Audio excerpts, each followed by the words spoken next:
All right, guys, now I'm going to show you how to do your cut and paste to your background image. Like I said in tutorial one, I found that my image here is the galaxy, and that's my background. So that's my kind of like my plate that I'm going to build up from. So I have my background image here.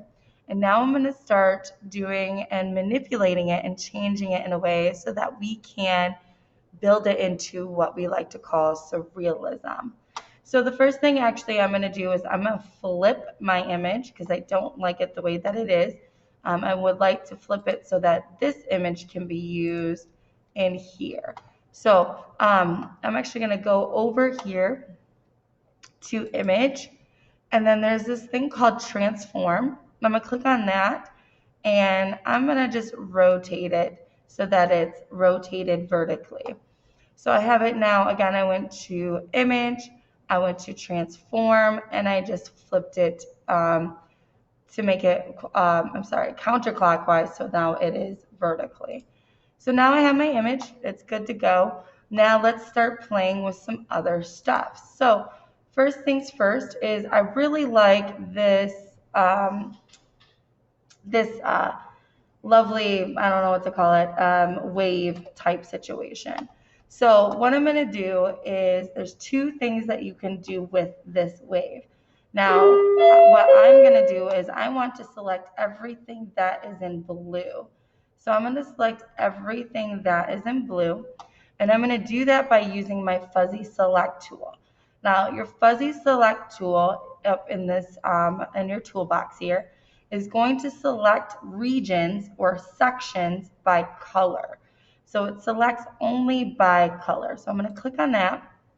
And now you can see here, if I go off to the corner, that you see that I have a little wand now with my mouse. So I'm going to go ahead and I'm going to click and I'm going to drag. So now what I'm doing is I'm selecting by color. Now, boom, boom, boom. I want to make sure that we get. All right, so now all of this is selected. Parts up here are selected. This here is selected.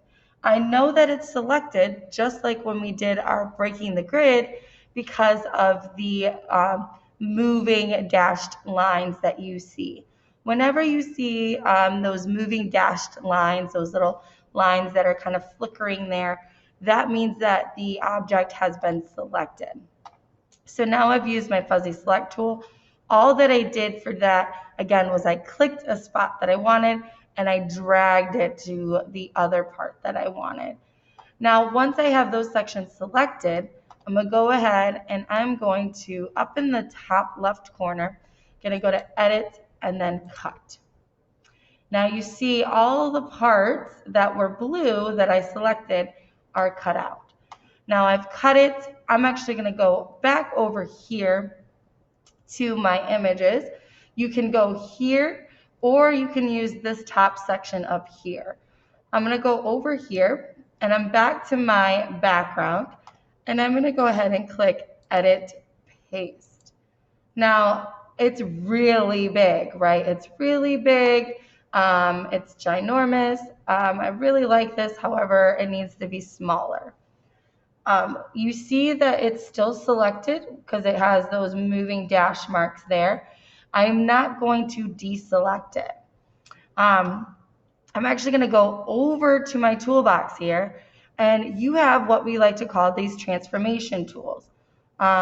You have your unified transform, which we are not going to be using. You have your rotation tool. So if I wanted to maybe rotate the wave itself, there's a scale tool. You also have what we call the shear tool. And then what I like to use is the handle transform tool, kind of just gives it a different path.